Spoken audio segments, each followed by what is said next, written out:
Hey Ida, this is the first video of yours I'm going to analyze. I'm going to do your interiors first and your other three later.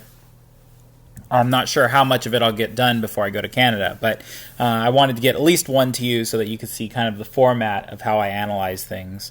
So I tend to look at the handling of the dog rather than the work of the dog themselves. If the dog does have a struggle, then I will talk about the work of the dog and what I think they need to work on. So let's go ahead and look through this video. This is an NW3, so you don't know that there happens to be only one hide in this room. I did look up your scores, so I saw that you passed your interior searches. So let's see what happens here. One, I think the way you start encourages chaotic searching. So you put the dog down in the middle of the doorway, and then just let them run into the room. That's something that I don't recommend, partly because I want my dog to search in an orderly way, in a methodical way. I want to encourage orderliness rather than chaos, and partially because there's a lot of information content in the threshold, right? This is where the air is coming in and out of this room, as well as the vents, right? And the corners. These are the areas that are very information dense, right? All the odor moves into those areas. So I want my dog to spend time here and think. So definitely holding your dog at the threshold, which is what you're doing, the dog's in your arms, is robbing the dog of some of that information content, at least with how quickly you move. So here you could say, well, I'm allowing him to sniff from a higher plane. Okay, great. So when you put him on the ground, how long do you let him work before you let him go? Not very long. I actually used to, when I first was trialing, if this hallway goes kind of this way and that's the direction you came from, I would actually start my dog in the hallway down here and allow the dog to come in on the room on their own. That, I felt, gave my dog the best chance of really getting that threshold smell. Now, let's say I have to start at the doorway. What do I do? Well, I'm going to go away from the door. So instead of starting with the dog on the left, I'm going to start the dog on the right. Why? Because the people here and the doorway itself causes pressure. Okay? Dogs learn this every single day. The door opens and closes. So doors are pressure, right? If I send the dog away from the door this way, it relieves the pressure from the dog, which is part of my goal, is to let the dog work with as little or no pressure, if at all possible. So there is a timer here that's going to cause pressure. This is a really unideal start because I want my dog to work this wall into this corner. But with all these people on either side, you're kind of hard-pressed for methodical searching. So in this room, when I see it, I might come and work these tables first as a vehicle. That doesn't mean I'm forcing my dog to do it. It's just what I'm thinking in my head and how I'm setting my dog up based on what they're thinking. Because where your dog goes is the same thing. It's based on what you set up. You set up here, and look at where you're going. The dog's turned this way, and you're going this way. I'm going to look a lot for moments like this. Moments where your dog's going one way, and you're going another way. These are moments of disconnect that I want to avoid. So now you're back on the same track, but now look, because you're going this way, now you're on the inside, which means you're blocking the wall from the dog. If the dog comes to the wall, then you're pushing on their line. Sorry about that. I had to let my dogs out and resume the analysis, so you're going to have to... I have to apologize for the small gap there. So anyways, you're pushing on his line if he comes to the wall and you go this way, or, which is what ends up happening, he goes this way, you go this way, and now you've crisscrossed your lines. Switching sides of the dogs without warning and for no reason causes false alerts, in my experience. So what would be better? To start with the dog on the right side. The dog's going to move away from this door and the people because of the pressure. So that keeps you on the outside line, allows the dog to search the wall, which is what they already want to do. I'm trying to facilitate the dog's natural pattern, right? So now the drifting across this line as the dog works the wall is going to put pressure because you're drifting away, the dog's going to move with. Right? So in general, we see the dog work and we think the dog is responding to odor, whereas I tend to think the dog is responding to pressure from the handler and pressure from the odor, sure, but I think the handler has more of an influence.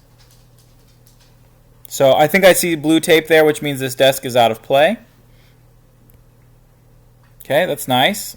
a nice work. Now, with the distance you are from the dog, dogs tend to wrap around us in a circle, right? So if they're going this way, they're going to wrap around that way, or they're going to wrap around this way, right?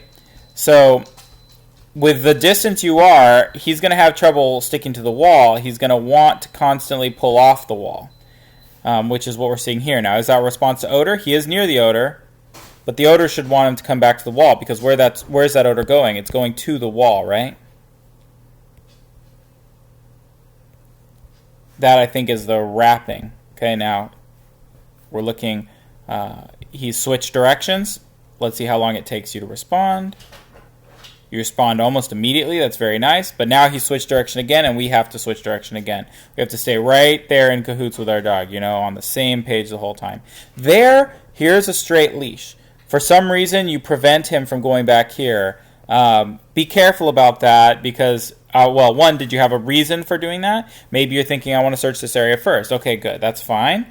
But be careful. Anytime I interfere with the dog, it's a dangerous area. I'd rather shape the pattern as gently as possible from the get-go, and it should look the same on or off leash. I can shape the pattern off leash as well by very subtle handler movements.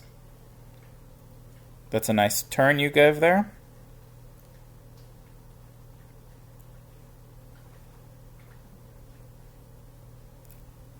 I feel like there's something going on with this chair, either pooling odor or another dog sniffed there, because he shows a lot of interest in it. Okay, you get into that corner, which is where you need to go, right? Corners and thresholds. The highest area of information content for the dog. This corner is where the dog needed to get to find this hide. That's why I do threshold, corner, corner, corner, threshold. So here you decide to move back down that channel, which puts a little bit of pressure on him, but that's okay. He can take it. Good. Nice alert. Nice reward. And now from here, where do we want to go? Right? So you decide to move back this way. That's fine. I would move into the corner. Rather than to the wall, move to the corner and then move along the wall, because corners are valuable. Right?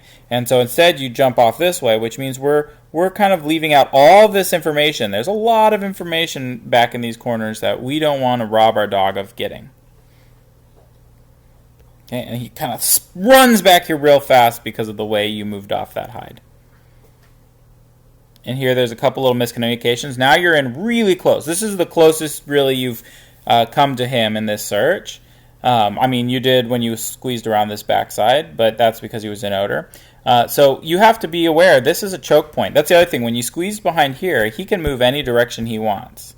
But now when you squeeze him back here, where can he go? He can't escape. He's not going to move into you to escape. He can go under the table, but he's on leash. So he's trapped, and we want to avoid trapping our dog whenever we can. Good. You get out of his way. That's very nice handling. There was a little bit of disconnect. He was going this way while you were facing this way. There you're moving out, and you're kind of pulling him out, so you got to be careful about that. And here, now he's going this way and you're going that way. That's disconnect. Still disconnected, right? He's going this way, you're going this way.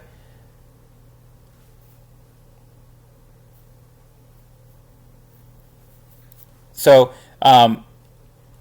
if you're on Patreon now, so if you watch my patterns and handling video, you'll see what I mean. You're drawing him through the search. You're trying to draw him through the search area. You're trying to move this way and get him to follow you, right? I think it's better to drive the dog through the search area, which means he's going this way and you're behind, helping him go the direction you want him to go, rather than leading him that direction. He's a very independent, opinionated dog, so that's a good thing, and it works for you, but I think you still be better off in a drive. Like, this is a driving position. This works a lot better for him. And now, here you're going to go off leash, but the way you do it's important.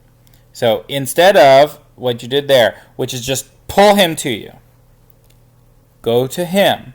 You go to him and unclip his leash, because he's working right now. And if there had been a second odor here, I think you would have missed it. You could have missed it based on this handling choice, to pull him out of this corner, right?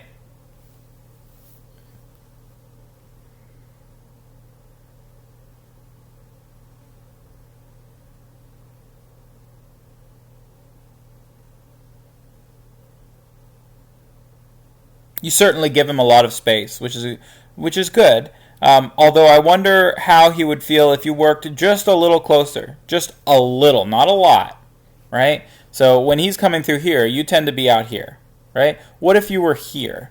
Not here, right? I see a lot of people in this area. Not that, but what if you were just 1 foot or 2 feet closer, right? Like here, somewhere in here. What would he be like if you were there? I feel like you're putting a lot of responsibility on him when you stay way out here.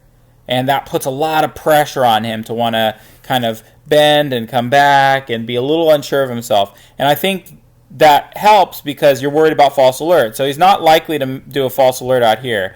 But I'd like you to be able to support him and him still not false alert, right?